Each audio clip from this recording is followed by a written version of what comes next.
Good day, ma'am. This is our video presentation about documents of the 1898 Declaration of Philippine Independence, Malolos Constitution, and the First Philippine Republic. June 12, 1898, Proclamation of the Independence of the Philippines at Cavite El Viejo or Kawit. Emilio Aguinaldo issued a decree on July 18, 1898 asking for the election of delegates to the Revolutionary Congress. The First Philippine Republic was inaugurated in Malolos, Bulacan on January 21, 1899. 1896, the Philippine Revolution began against Spanish colonial rule. 1897, the Philippines forces led by Aguinaldo signed a ceasefire with the Spanish authorities. April 1898, the Spanish-American broke out. May 1, 1898, the U.S. Navy decisively defeated the Spanish Navy in the Battle of Manila Bay. May 24, 1898, Aguinaldo established a dictatorial government. June 23, 1898, Aguinaldo established a revolutionary government. January 22, 1899, Malolos Constitution written by the Congress was proclaimed, known today as the First Philippine Republic. The First Philippine Republic was inaugurated in Malolos, Bulacan. Emilio Aguinaldo was proclaimed the President of the Philippines Republic in Malolos. Emilio Aguinaldo, we cannot free ourselves unless we move forward united in a single desire. Ambrosio Rianares Bautista. Full name: Ambrosio Rianares Bautista. Born December 7, 1830 at Binyan, Laguna. Death December 4, 1904, age 72, because of fatal form from a horse-drawn carriage in. Ambrosio Rianares Bautista, also known as Don Bosyon, a distant relative of Rizal family. Bautista known for author of Declaration of Philippine Independence. Bautista attended preparatory school in Binyan and studied law at the University at Santo Tomas or UST, obtaining a degree in 1865. He practiced law in Manila and offered free legal services to poor clients. Son of Gregorio Enriquez Bautista and Silvestra Altamira.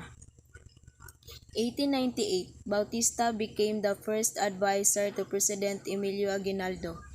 July 14, 1899, Bautista was elected to the position of President in Tarlac's Revolutionary Congress and was later appointed Judge of the Court of First Instance of Pangasinan.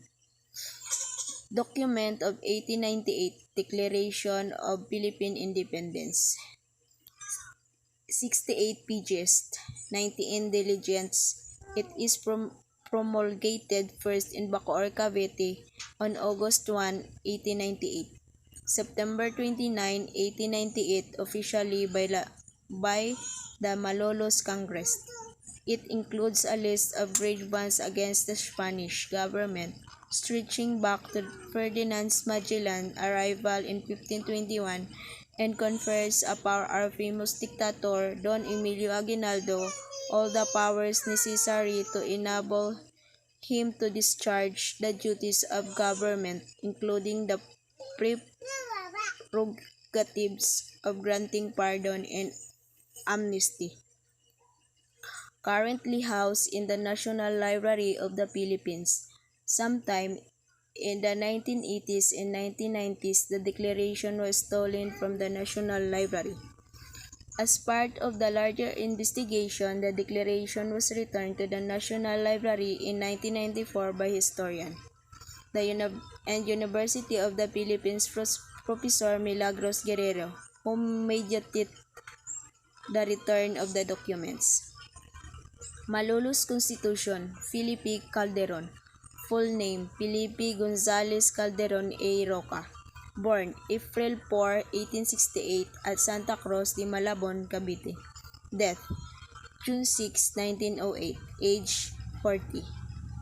Father of the Malolos Constitution. Calderon was writer, politician, and revolutionary leader. Parents, Jose Gonzalez Calderon and Manuela Roca. September 18, 1998. He accepted Aguinaldo's appointment as a representative of the 1st District of Paragua in the Revolutionary Congress in Malolos, Bulacan. January 25, 1899, the Republica Filipina, Philippine Republic, was formed during the Malolos Constitution. 1899, Calderon founded two law universities, Colegio de Abogados de Manila and Escuela de Derecho. The first Philippine Republic was inaugurated in Malolos, Bulacan on January 21, 1899. After being proclaimed President, Emilio Aguinaldo took his oath of office. The Constitution was read article and followed by a military parade. Apolinario Mabini was elected as a prime minister. Malolos Constitution. The Constitution officially provides safeguards against abuses and enumerated the national and individual rights not only of the Filipinos. Constitution is the fundamental laws and practices that normally govern the operation of the state or association. The Malolos Constitution approved by the Malolos Congress on November 29, 1898. Draft returned by President Aguinaldo on December 1, 1898 for the amendments which the Congress refused, approved by President Aguinaldo on December 23, 1898. It is promulgated on January 29, 1899 by President Aguinaldo. Apolinario Mabini authored the June 18, 1898 decree which established the dictatorial government of the Philippines. May 24, 1898, on Aguinaldo's return to the Philippines from exile in Hong Kong, the dictatorial government of the Philippines was an insurgent government in the Spanish East Indies inaugurated during the Spanish-American War by Emilio Aguinaldo in public address. June 23, the government was succeeded by a revolutionary government which was established by Aguinaldo. June 23, 1898, revolutionary government of the Philippines was an insurgent government established in the Spanish East Indies during the Spanish-American War by Aguinaldo. September 15, 1898, the Revolutionary Congress was convened in Malolos, Bulacan, tasked with drafting the Constitution for the Philippines. Julian Felipe, composer of the national anthem of the Philippines. 1898, Lupang Hinirang was composed originally titled in Spanish as the Marcha Nacional Filipina or Philippine National March, is the national anthem of the Philippines. 1899, the lyrics were adapted from the Spanish poem Filipinas, written by Jose Palma. Named by Juan Felipe, the Marcha Filipino Magdalo after Aguinaldo's nom de guerre and his faction in Katipunan. Cavite el Viejo. The Battle of Binakayan, Dalahican was a simultaneously battle during the Philippine Revolution that was fought from November 9 to 11, 1896 that led to a decisive Filipino victory. The twin battle took place at the shores of Binakayan in the town of Cavite Viejo, also called as Cavite el Viejo, now Kawit. Philippine National Flag. Proportion 1:2. Adapt. June 12, 1898, original version used by the First Philippine Republic. February 12, 1998, current version reaffirmed by Republic Act No. 84.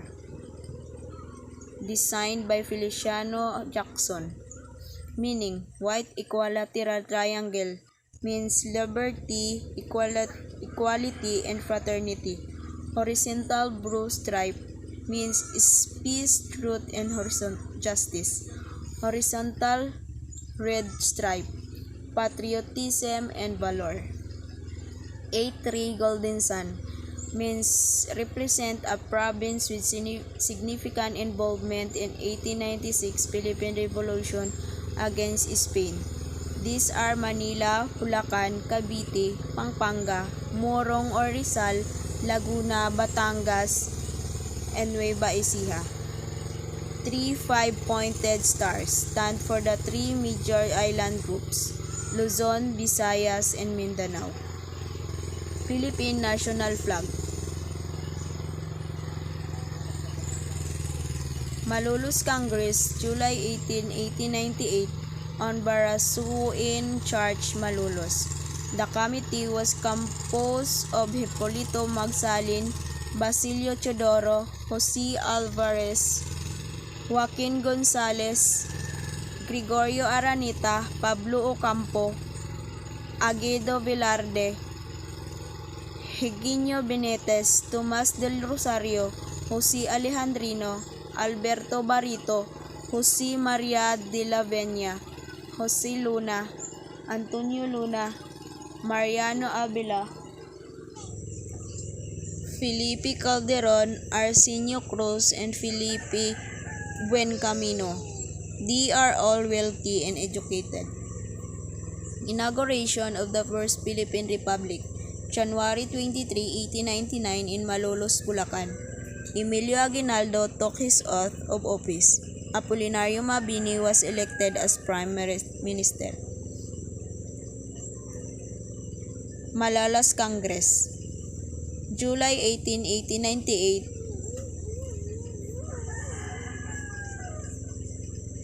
Achievements of Malolos Constitution. The ratification of the Declaration of Independence on September 29, 1898.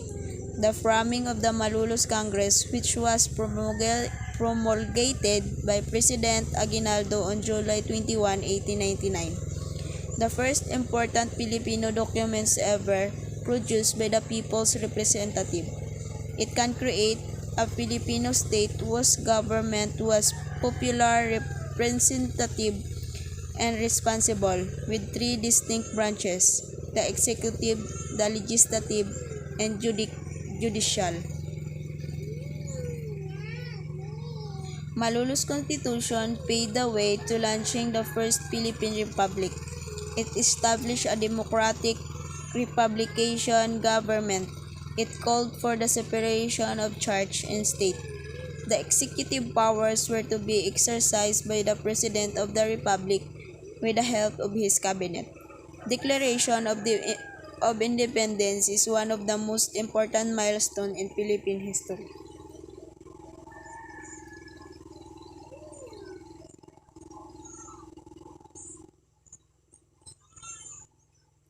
And that's all, ma'am. Thank you.